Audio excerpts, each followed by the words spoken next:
Good day, I'm Marshawn Crystal, and this is WAJ We Are Jackson News. In today's top stories, Mayor Tony Yarber and the Jackson City Council recently approved a measure that spurs the creation of an entertainment district in downtown Jackson.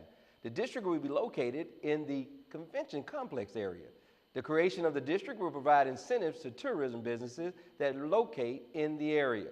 The South Ferry Street location for Cathead Distillery is being proposed as a qualified resort area. In other news, the city is increasing customer service representation to assist customers who have concerns with their water bills. Customers are asked to call area code 601-960-2000. The city recently implemented a new billing system through its contractor, Siemens. A software issue has led to some customers receiving unusually high or low bills. Other customers have experienced delays. A naval ship has been officially named for the city of Jackson. The USS Jackson was commissioned on December the 5th. A delegation from the city of Jackson traveled to Gulfport for the event. Mayor Tony T. Yarber says it's an honor for the city of Jackson, and he's appreciative of the men and women who will serve on the ship. Our WAJ newscast will now feature commentary from Mayor Tony Yarber. Today, the mayor is discussing progress on the 1% sales tax program. Great day. We're excited today to be able to talk to you about some of the amazing things that are happening in your city, Jackson, Mississippi, the capital. As those of you who have been around the city for some time know, we have been experiencing issues with our infrastructure, critical infrastructure needs that have not been attended to in some time. Well, based on what you all decided in 2014 with your vote to approve the 1% sales tax, we have now gotten to the place where we can begin to see work happening in and around the city. We're especially excited about some of the things that were approved on the City Council agenda just this past week, one of which is a bridge, or a creek rather, in Brook Hollow subdivision. Brook Hollow has been plagued by flooding and the like for some time now, and this 1% money that you all have approved is about to be spent. We're excited because it gives all of us an opportunity to see where our hard-earned dollars are going. We want to assure you that our intent is to see every area of the city attended to through very precise, very strategic plans that we've laid out through our infrastructure master plan. If you're interested in those plans, go to our website at www.jacksonms.gov, and you can see where and when some of the work will be taking place. Not only that, we're also excited about the opportunity to ensure that Jackson, Mississippi is a great place in infrastructure, in safety, and ensuring that you have a safe and great place to live. Thank you again. We're excited. We want you to get excited too. Thanks for the update, Mayor. We'll be right back with WAJ News. Residents of the City of Jackson can report concerns to the Constituent Services Action Line by dialing 311. Those who dial 311 will speak with a representative who will complete the report and issue a tracking number that allows residents to monitor the progress of the report. When using your mobile device and dialing 311 does not work, the alternative is to dial 601-960-1111. And as always, you can visit the city's website by logging on to www.jacksonms.gov to make a report and track the progress of the report. Welcome back to WAJ News. We have in the studio with us now Senator David Blunt, representative for District 29, Hinds County, who's here to talk about the upcoming legislative session and the relationship the legislature has with the capital city. Welcome, David. Glad to be with you. Thank you. Glad to have you, Senator. And like I said, I've said it before, I should say, this part of the segment, what we do is welcome our guests to come in as they would and talk about whatever issues that they'd like to, quite frankly. So we're going to turn it over to you, talk about the upcoming session that we're excited about and some of the things that the legislature is looking at in terms of assisting the capital city. Sure. Well, I'm happy to do that. Like you know, I'm a Jackson guy, from Jackson, Yes, live in sir. Jackson, Yes, sir. and I want to do all I can to support my hometown. Yes, sir. And I think that the relationship between the capital city and the legislature, particularly the Jackson delegation, is as good as it's ever been. You were at a meeting just a couple of weeks ago, right before Thanksgiving. The mayor was there. We had a couple of members from the city council, including the city council president there. And I think we had everybody just about from our delegation. We've got a more united Jackson delegation than we've ever had, and that's positive. And I think we all are in general agreement on where we need to go. The state of Mississippi needs to recognize the importance of the capital city, not just for those of us who live in Jackson, but for the entire state. We've got a plan to do that for infrastructure, for public safety, to increase tourism in Jackson. All of that is positive. So when the legislative session starts on Tuesday, January 5th, we've got a plan and we need to get to work. Well, I'm excited about that, quite frankly. And as you've indicated, I've been very astute to the things that you personally, as our senator, have done for the capital city in the past, and your fellow colleagues. We have some great state representatives who serve not only, as you say, the metropolitan area, but the whole state of Mississippi. And I know that each and every one of them has certainly shared with me that their #1 priority is to make sure that the capital city is whole, that it is the gateway to the state of Mississippi, right, and that we want to make sure it's attractive enough to be befitting of our state. And so we're all proud to be Mississippians, and in order to maintain that pride, we have to have a good whole, certainly sovereign capital city. So we're excited about this upcoming session. I want to talk about a couple of things that you have already mentioned. In particular, I heard you say that some of the priorities for this session in terms of capital city will be public safety, infrastructure, tourism, and economic development. Particularly in the terms of public safety, I know that we certainly put a lot of effort here in the city of Jackson to make sure we keep our citizens safe. It's a monumental task, considering what we are responsible for, and want to hear from you and your take on what the state can do maybe to assist the capital city to further that effort. Sure, as you know from your law enforcement background, we've worked on that in the past to get help for Hinds County, the Hinds County Sheriff's Office, and for the city of Jackson, the Jackson Police Department. We were able to come, thanks to the mayor and the Commissioner of Agriculture, to an agreement to keep folks safe at the fair. These events are held in Jackson, but they're state events. And so two things we need to do. One, we need to help the Jackson Police Department when it comes to providing security at state events. That's something I think you're going to see on the agenda this year. The other thing was we have an outstanding fire department in the city of Jackson. A little more than a year ago, there was a fire at the State Ag Museum right there on Lakeland Drive and I-55. Everybody was very proud of the way the Jackson Fire Department responded to that fire. And so if there's a fire at a state building, who are they going to call? They're going to call the Jackson Fire Department. Exactly. And so with our police department and our fire department, we need to help them so they can help the state and also the residents of the city of Jackson. The other thing that I've been very involved with and will continue to be involved is, this is the capital, and state government needs to be where the capital is. That's good for Jackson, and that's good for wherever you live in Mississippi. When you come to Jackson to do your business, when you want to see a state agency, you don't need to be driving all around in a lot of different directions, making a lot of different stops. You ought to be able to be in the area around the capital. We ought to do that, locate state agencies near the seat of government. That's good for Jackson, that's good for the taxpayers because it will save money. The state of Mississippi will spend less money in rent if we locate people together in state-owned buildings than spread out all over the entire metro area. So if you live in Jackson, that's positive because it means there'll be more people coming to work in Jackson.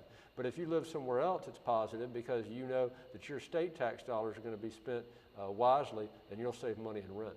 I agree with that, and I think what people need to continue to embrace and understand that our forefathers, when they decided centuries ago, I should say, to relocate the capital city from Natchez to Jackson, did that solely because of convenience, that it was centrally located and that people could easily access it from two major thoroughfares, being I-55 and I-20. So we do know that we are certainly in the most strategic place right now for the capital city. We just need to hopefully get everybody on the same sheet of music on why it's important to have the city of Jackson, again, be a replica, good representative of the state of Mississippi, as capital cities are all over America. So I'm glad to hear you say that. And one of the pieces we talked about was tourism. As you know, because of your help and others like you in the state legislature, we have several museums coming online right now, one being the Civil Rights Museum, and I know you're a big supporter of that. And we know with those type of venues that people are going to want to come to the city of Jackson, and they're going to want to do some other things after they visit museums. Right. So one of the things we're looking at is perhaps an entertainment district. Just talk a bit about your support for those initiatives. Well, the big news for Jackson and for the state are the two museums projects right off of Jefferson Street by the State Fairgrounds, and they are scheduled to open on the date of Mississippi's bicentennial. That is December 2017. Mississippi was became a state in 1817. So we are on track now to open the Museum of Mississippi History, and adjacent to that, connected to that, the first ever state civil rights museum, the Mississippi Civil Rights Museum. And I'm a strong supporter of both of those museums, and that's going to bring people, not only school children from all across Mississippi to Jackson, it's going to bring people from all over the world. I mean, a lot of people all over the world are interested in our state's history, and particularly the civil rights movement history here in Mississippi. So we need to finish the funding for those museums this session. Then we're going to work on the exhibits. Fundraising is ahead of schedule. Private donations are ahead of schedule, and we've got to get that done, the final funding this year, so that they can open in December of 2017. It's going to be great for Jackson and great for Mississippi. Well, I'm excited about it, and I know from my relationship with you over the years that you're absolutely committed to representing, as you say, your hometown, and both of our hometown in Capital City, and certainly representing not only just Mississippians here locally or geographically, but throughout the state of Mississippi. So we appreciate your support, Senator, certainly your representation, and we want to have you back when the session actually kick off so we can kind of give us an update on where we are with certain pieces of legislation. But I did want to say publicly how much I appreciate you being our senator and the work that you do for the capital city. Thanks very much. You've been a great friend from the very beginning, and I'm grateful. And I want everybody in Jackson to know you can always call on me, or you can call on. We've got a good delegation. We've got a lot of good people Absolutely. Who care about this city. So call on us. The session begins Tuesday, January the 5th, and will last about 3 months. And a lot gets done in those 3 months, and your legislators need to hear from you. We're looking forward to it, and again, we'll have you back real soon. Thanks again for taking the time to speak with us today. Thanks for having me. All right. We'll be right back with WAJ News. AmeriCorps strengthens communities and develops leaders through community service. Are you ready to make a difference? AmeriCorps allows you to use your energy and talents to help others while earning money and gaining job skills. If you are age 18 or older, AmeriCorps is waiting for you. Welcome back to WAJ News. Earlier this week, I had the opportunity to speak with Chief of Police Lee Vance. Here's what the city's top cop had to say. Again, thank you, Chief, for the opportunity to be here, talk with you a bit about your crime plan that is currently in effect with the city of Jackson that you're currently developing, and also about what's going on in terms of what we're doing to be especially watchful for the criminal element during this holiday season. So we just want you to come in your way, Sure. Talk about what the city is doing right now and how you intend to make sure we continue to curb crime in the city of Jackson. Right, well, we kicked off Operation Safe Shop actually on Thanksgiving evening. Operation Safe Shop is an annual effort that we put forth every year.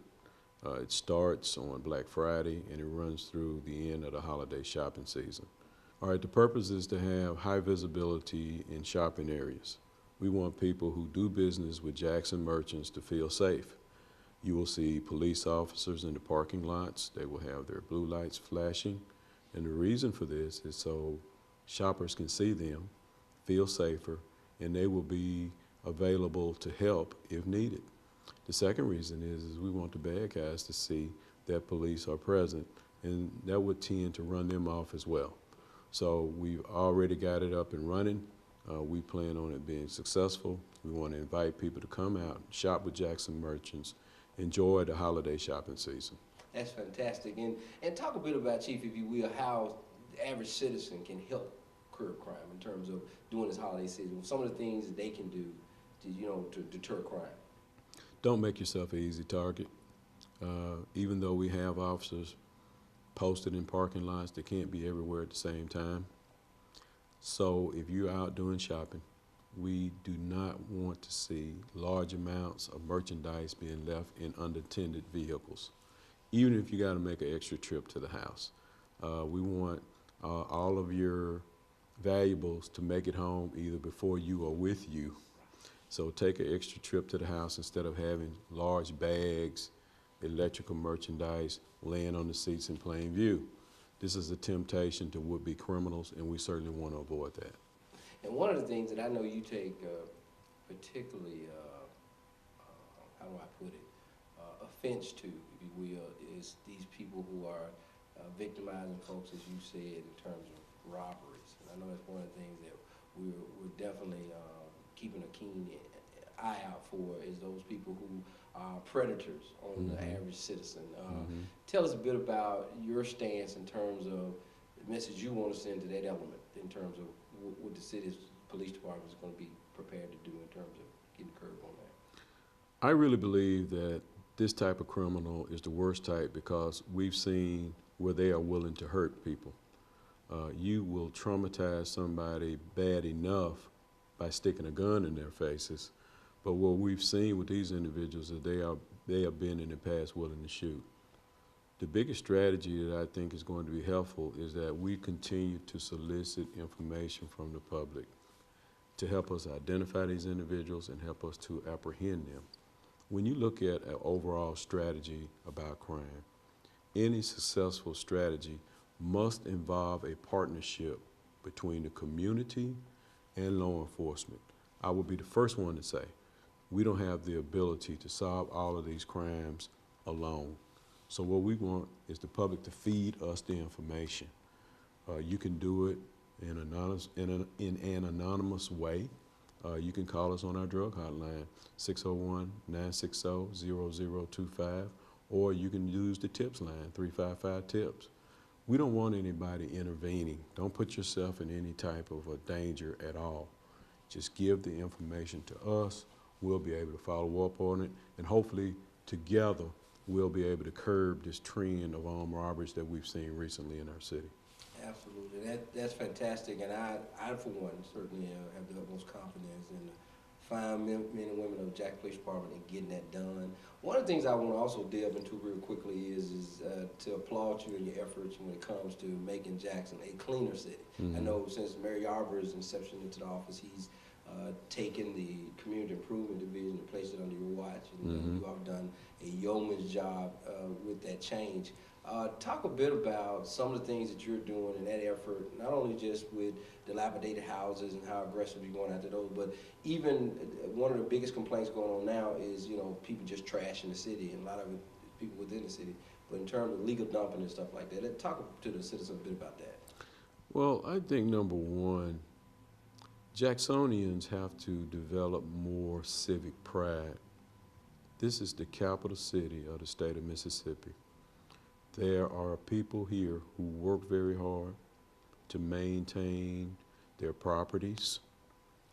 I, for one, am a citizen of this city, a lifelong citizen of this city, and I take great offense to somebody who would load up a trunk of garbage, bring it to a city street, and dump it. So as police chief, any way we can affect those individuals, like if we catch you doing it, we'll tow your vehicle and put you in jail, is part of the things that you can expect if you do that.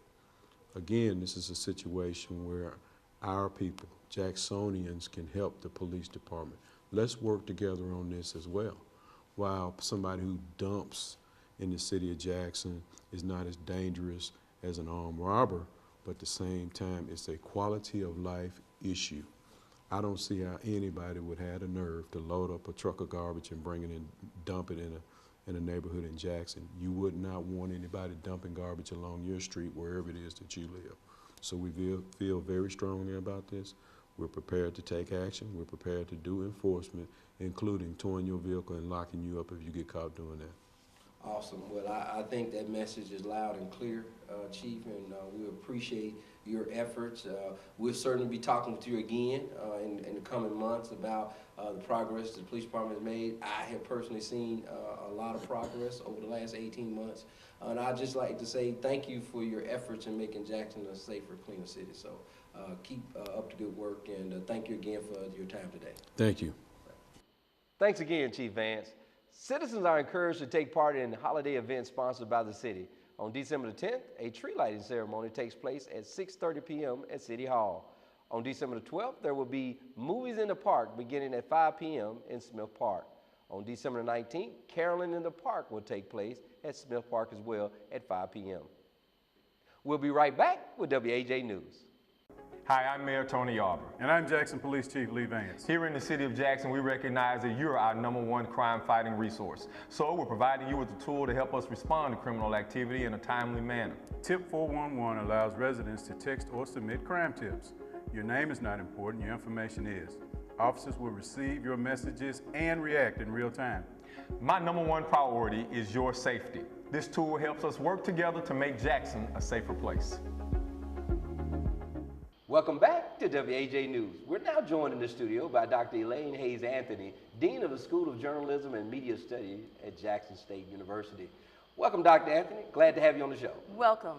We're so pleased to have you, Doc, and we always tell our guests the same thing, just sit back and relax. This is an open discussion about some of the great things that are going on, specifically in your department at Jackson State University. And again, let me congratulate you on that position that you've taken over there, and certainly the development of this department. So tell us a bit about the department and some of the things you all are doing at Jackson State.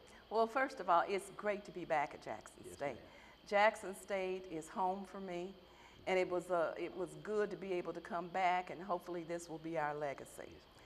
We just were announced, the dean, as a School of Journalism and Media Studies on November 12th. And I was also announced as dean of the school. I'm the founding dean. This is the first time Jackson State has ever had a School of Journalism and Media Studies, and I'm very, very pleased about that. Also, with the academic unit, all other media on campus comes under the school. The campus newspaper, the Blue and White Flash, the campus magazine, The Experience, WJSU FM, the jazz station, yes, JSU TV, which is our campus television station, and then our student-run closed-circuit television station, Tiger TV, also comes. So all of that is now a part of the School of Journalism and Media Studies. We're very, very pleased about that. We have 3 areas that students can concentrate in, and those areas are multimedia journalism, media production, and also integrated marketing. When we look toward the future, we're looking at adding 3 more concentrations. We want to get into sports media, which will be something new. We also want to look at advertising and public relations. This School of Journalism and Media Studies is very, very meaningful. We would be the 3rd university in the state of Mississippi to be a school. We are the first school in the state of Mississippi for an HBCU. We're the first HBCU in the state. We are the 7th HBCU nationwide to be a school. And you might ask, why a school? Why is that important? Well, it makes you you're looked at from constituents and other people and alumni a little different, coming from a department to a school. We're looking at hopefully this assisting us with recruitment, with retention, with funding. We want to establish more partnerships, and we believe with these new concentrations and the ones we already have, we can do that. I'm very excited about the sports media because really no HBCU is really going into that area. And I want to see some JSU alums sitting at Sports Central with those nice suits on, talking about and being able to be analysts for some of these teams. And it's not only that driven. They can look at the editing part, they can look at the production part, the writing part, the shooting part. It's going to be all open to them. I want to do something and pivot back to one thing you talk, because all of it is fantastic information. I'm absolutely in awe at how large of a school this is and how many different components are certainly involved, and as a testament to you and the confidence that President Myers has in you to be able to be the founding dean of that. So again, congratulations on that. But I do want to talk a bit about the partnership piece, because obviously here at WAJ News, at the PEGS network, we are absolutely hungry to get some of those students that you all have at Jackson State University who are eager also to get some field training and certainly some internships with our agency. And so I would certainly like to hear from you how advantageous that would be for your department to have that type of partnership with the city of Jackson. This is coming at a wonderful time because I'm all about partnerships. That's how you really make things happen. And as we stated earlier, this can be a win-win for both of us, for our students in our program, and also for you as you branch off into other areas. Students could be here to assist. We have a national internship program where we not only place people in the market, but we place them all over the country. And our national internship coordinator is Dan Modisette, who was a very, very successful general manager at the NBC affiliate here, who has now retired. And we kind of drug him back out of retirement to kind of come and help us a little bit. But it's going to be wonderful for our students. Our students are not only from Jackson, but they're from all over. So if a student wants to go home in the summer and do a summer internship, and they're not from Jackson, we can place them wherever home is. Wonderful. But for our students who are from the area, and especially students from Jackson, we could place them in the metropolitan area, which includes right here where we are. So with the multimedia journalism piece and the media production piece, we can do so much, I believe, the students to assist here. And our internship program is growing, our list is growing. Believe it or not, I'm getting calls every day from people who would like the assistance of our students, and we want to place them here. So a partnership with your station here would be wonderful for our students and for Jackson State. Well, that is great. And let me just say, we're going to treat you a little differently, Dr. We're going to do a couple of series with you in terms of this subject. I'm excited to hear you say that you two are certainly open and certainly excited about the partnership that we're galvanizing right here today. And I know we're going to talk more offline about what that'll look like. So what we're going to do, based on time restrictions, we're going to bring you back onto the show and talk about how this relationship evolves in terms of your school, certainly of media studies, and then with the PEG station. So we're excited about it. We thank you again. I'm so humbled to be in your presence. I tell you that all the time. And we're definitely going to have you back in the future. So thank you so much for your time, okay? I'm so happy to be here, and thank you very much. Yes, ma'am. God bless you. We'll be right back with WAJ News. AmeriCorps strengthens communities and develops leaders through community service. Are you ready to make a difference? AmeriCorps allows you to use your energy and talents to help others while earning money and gaining job skills. If you are age 18 or older, AmeriCorps is waiting for you. Welcome back to WAJ News. The Department of Public Works Pothole Patrol continues to make daily rounds to address problems on city streets. Now the public can get a list of streets getting repaired each day. Just visit the city's website at www.jacksonmiss.gov to find out if your street is on the list. Residents are encouraged to call 311 to report a pothole. Now let's turn our attention to Dr. Timothy Quinn with Healthy Jackson. Well, today we're going to talk about Mayor Tony Yarber's task force for a healthier Jackson. We have been very successful. Our task force is making all types of strides. We've visited many churches all over the city of Jackson. As a matter of fact, we're on number 15 right now. And as we go into these churches, we're well received because there are a lot of people out there in our city who have high blood pressure or diabetes, or maybe they have problems keeping their weight down and they want help, but in a lot of cases, sometimes they just don't have access to help.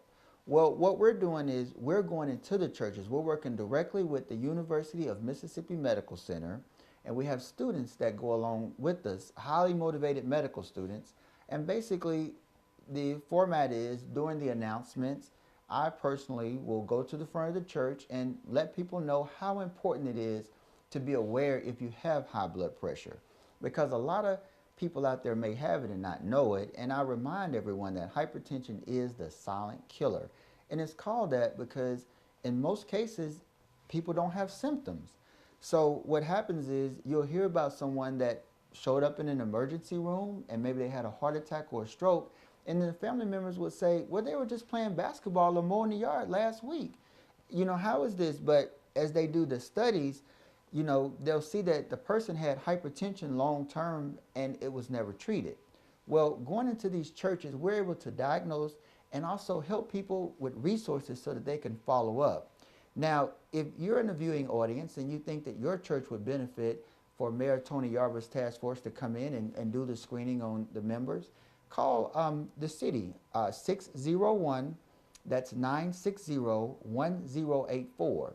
That's 601-960-1084, and ask for Tevin Stubbs, and they'll direct you to him, and we can get signed up and come to your church and do the screenings. Thank you very much. Well, that's going to do it for this edition of WAJ We Are Jackson News. From everyone here, thank you for watching WAJ News. I'm Marshawn Chrysler. Good day, Jackson.